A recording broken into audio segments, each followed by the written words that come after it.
Hello everyone, John Frausto at TopspinTennis.com. In this video I'm going to break down the low, deep forehand. This can be a challenging shot just because of the depth, the ball's out of your strike zone, and then what do you do with this shot? So I'm going to show you with some pro footage how the pros handle this shot and how it can help your game as well. Enjoy.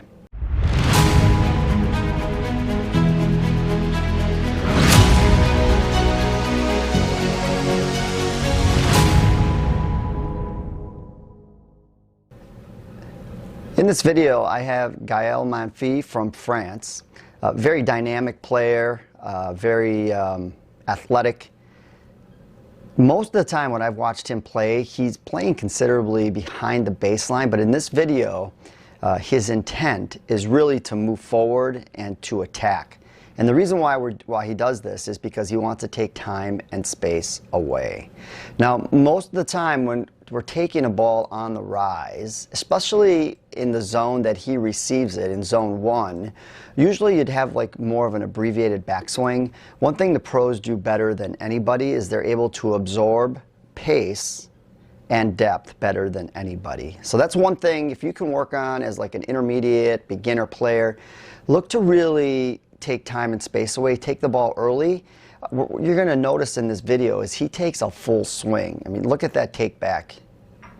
It almost looks like it's his normal rally ball take back, but he's actually moving forward and taking the ball early. Beginner and intermediates, I'd abbreviate this a little bit just to learn how to find the ball a little better and try to maintain that timing. So look at the take back. Standard position here as far as look at the racket head is high.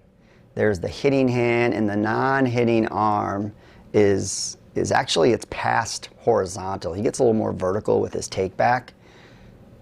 But very good position here. Weights going forward. And remember, the intent here is we're going to take this ball early. We're trying to take time and space away from the opponent and hurt them. And by hurt as well, we can't see it in the shot, but he's definitely going to keep the ball out of the middle of the court. You want to take time and space away and then make the opponent move. Get them uncomfortable. Let's look at this position here. So there's the racket drop. Notice how he's palm down in this position. Non-hitting arm is still out to the side. He does have a square stance here. And there's a reason for this.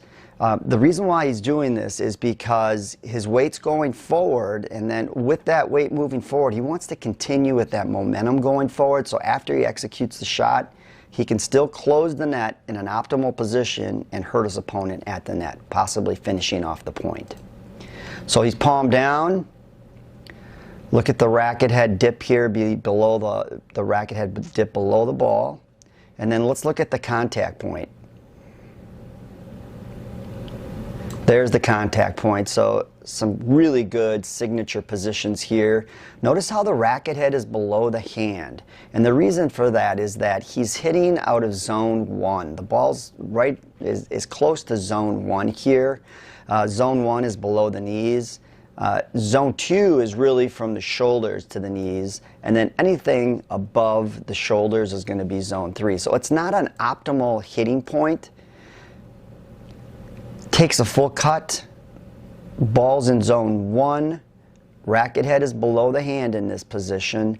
Now here's the thing I want you to keep in mind. Remember, he's taking a full swing. How is he able to take a full swing and then bring the ball back into the court? There's two variables here that are going to work in his favor. One is the swing path.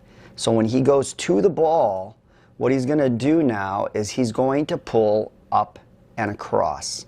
There's a reason for that. By going up and across, he is going to get great feel. He's going to get tremendous feel. And then also, by not breaking this plane here, and I want you to visualize almost like there's a pane of glass in front of you. You don't want to break that glass.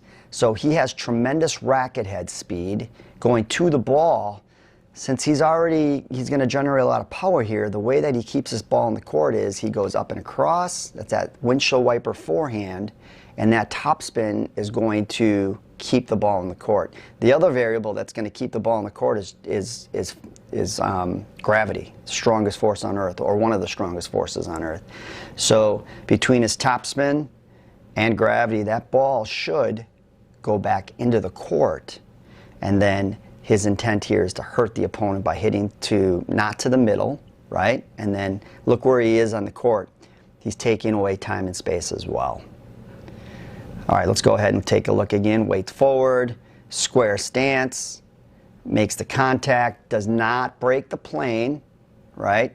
He's going from the ball, and then he's going to take this top edge of the racket, and he's going to throw it. He's just going to go vertical here. Watch.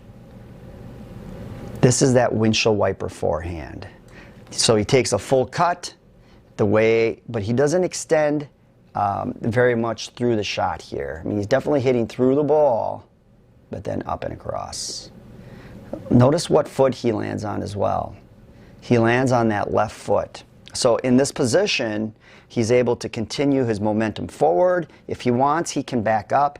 If he were to be in an open stance, which I'm a big fan of an open stance, his momentum would stop and then he'd have to proceed forward. But in this position with the square stance, he lands on that left foot, and then if he wants to, then he can go forward.